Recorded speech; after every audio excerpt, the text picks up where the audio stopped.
ఏకంగా పిల్లల పారిట యమపాశంగా మారుతున్నారు తల్లిదండ్రులంతా కూడా. ఏకంగా వారే ఎముడైపోతున్నారు. ఎంతటి దారుణం అంటే వరుస ఘటనలు. ఇందాక మీరు చూసారు ఆర్టీవీలో ఒక 14 రోజుల పసికందిని తల్లి చిరిమేసిందనే వార్తని. అది అలా పూర్తయిందో లేదో వెంటనే మరొక వార్తతో ముందుకు వచ్చేసానని. ఎంతటి దారుణాలు జరుగుతున్నాయని మీ ముందు నేను చెప్పే ప్రయత్నం చేస్తున్నాను. దయచేసి ఇటువంటి దారుణాలకి ఏ తల్లిదండ్రులు కూడా ఒడిగట్టకండి. సంగారెడ్డి జిల్లా అమీన్పూర్లో దారుణం జరిగింది. కుటుంబ సభ్యుల కలహాలతోనే 3 పిల్లలకు విషం ఇచ్చింది తల్లి.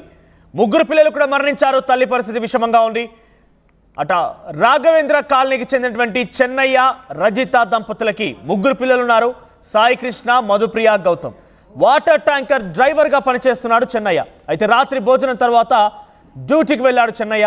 అయితే ఆ తర్వాత పప్పులో విషం కలిపి పిల్లలతో కలిసి తినింది తల్లి. అర్ధరాత్రి డ్యూటీ ముగించుకొని తిరిగి ఇంటికి వచ్చేసరికి పిల్లలు, భార్య అందరూ కూడా అపస్మారక స్థితిలో పడి ఉన్నారు. దీంతో వెంటనే స్థానికంగా సంగారెడ్డిలో ఉన్నటువంటి ఒక ప్రైవేట్ ఆసుపత్రి తరలించాడు. అంతలోనే 3 పిల్లలు, సాయికృష్ణ, మధుప్రియ, మరొక పాప, 3 కూడా మరణించారు. అటు భార్య పరిస్థితి చాలా విషమంగా ఉంది. అయితే ఏం జరిగిందనేది కొంత ఆందోళన వ్యక్తమవుతోంది. కానీ ఏదేమైనా పిల్లల్ని ఇంతటి దారుణమైన పరిస్థితుల్లో విషమిచ్చి చంపేంతలా కర్కశంగా వ్యవహరించింది ఆ తల్లి అంటేనే, అలా తలుచుకుంటూనే చాలా బాధగా ఉంది.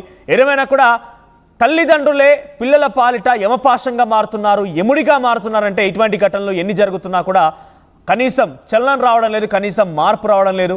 ఇకనైనా దయచేసి పిల్లల్ని పోషించేటువంటి స్తోమత అప్పుల బాధలో కూరుకుపోయి, లేదంటే బెట్టింగ్ యాప్ల బారిన పడిపోయి, ఇలా రకరకాల కారణాలతో పిల్లల్ని చంపేస్తూ ఉన్నారు. భార్య భర్తలందరూ కూడా పిల్లల్ని ఒప్పించి, లేకుంటే ముఖ్యంగా భార్య భర్తలు వారి పరస్పర అంగీకారంతో బలవన్మరణానికి సిద్ధపడి పిల్లల్ని కూడా చిరిమేస్తున్నారు. చాలా దారుణమైన ఘటన. చూడండి, ఇక్కడ 3 పిల్లలు, సాయి కృష్ణ, మధుప్రియ, గౌతమ్. ఈ 3 పిల్లలు చూడండి, చూడడానికి ఎంత ముద్దుగా ఉన్నారు, చిన్న పిల్లలు. ఆ పిల్లలు ఏం పాపం చేశారని, నిజంగా మీకు ఏమైనా సమస్యలు ఉంటే, నిజంగా మీరు వారిని పోషించే స్తోమత లేకపోతే అనాథాశ్రమంలో వేయండి. లేదంటే ఎవరికైనా చాలామంది పిల్లలు లేని వారికి దత్తతనివ్వండి. అంతేగాని మీరు చేసిన పాపానికి, మీరు చేసినటువంటి తప్పులకి పిల్లల్ని బలి తీసుకోవడం అనేది చాలా దారుణమైన పరిస్థితి. ఇది ఏకంగా తినేటువంటి ఆహారంలో విషం కలిపింది ఆ తల్లి. సాయంత్రం భర్త భోజనం చేసి అటు వాటర్ ట్యాంకర్ డ్రైవర్గా పనిచేస్తుంటాడు కాబట్టి పనికి వెళ్ళిపోయాడు రాత్రి.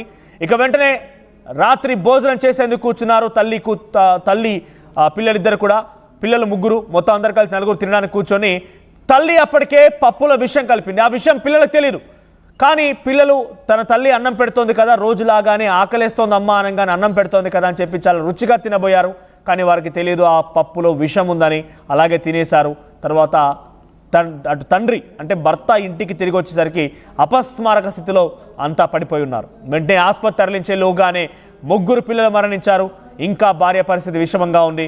సో నిజంగా ఇక్కడ ఇటువంటి దారుణ ఘటనలు, వరుస ఘటనలు చూస్తున్న కొద్దీ ఎంత దారుణం అనిపిస్తుందంటే, తల్లిదండ్రులు కూడా బంధువులు, బంధుత్వాలు, ప్రేమ, ఆప్యాయతలు అనేది పూర్తిగా చచ్చిపోయాయి. మానవత్వం అనేది పూర్తిగా మంట కలిసిపోయింది. వాళ్ళ తప్పులకి, వాళ్ళ యొక్క సమస్యలకి పిల్లల్ని బలి తీసుకోవడం అనేది చాలా దారుణం ఇది. సో వరుస ఘటనలు చోటు చేసుకుంటున్నాయి. ఒకసారి మనం ఆర్టీవీ స్క్రీన్ పైన చూడవచ్చు. ఆ విజువల్స్లో ఆ సర్కిల్లో పదే చూపిస్తున్నాం. అది ఏంటి అని అంటే విషపు అన్నం. సో విషం కలిపినటువంటి ఆహారానికి సంబంధించినటువంటి అన్నం అది. సో ఆ విషపు అన్నం తిని 3 పిల్లలు ప్రాణాలు గాల్లో కలిసిపోయాయి. సో తండ్రి వచ్చేసరికి పిల్లలు, అప్పటి వరకు తండ్రి వెళ్తూ ఉంటే బాయ్ నాన్న అని చెప్పి ఉంటారు, చాలా జాగ్రత్తగా రమ్మని చెప్పి ఉంటారు, వచ్చేప్పుడు చాక్లెట్సో లేదంటే ఇంకేదో తీసుకురమ్మని అడిగి ఉంటారు.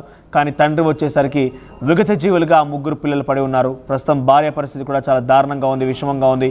ఎటువంటి సమస్యలున్నా, ఎటువంటి ఇబ్బందులున్నా, ఎటువంటి ఆటంకాలున్నా దానికి సమస్యకి పరిష్కార మార్గం కోసం అన్వేషించాలి. సమస్యలు కనుక ఎటువంటి మార్గం దొరక్కపోతే నిజంగా తల్లిదండ్రులుగా మీరు ఏదైనా బలవన్మరణానికి పాల్పడ్డా కూడా ఇంతటి బాధపడే వాళ్ళు కాకపోవచ్చు, చుట్టూ చూసేవాళ్ళు కానివ్వండి, ఏదైనా కూడా. కానీ పిల్లల్ని ఇంత దారుణంగా చిదిమడం అనేది కొంత ఇబ్బందికరంగా ఉంది.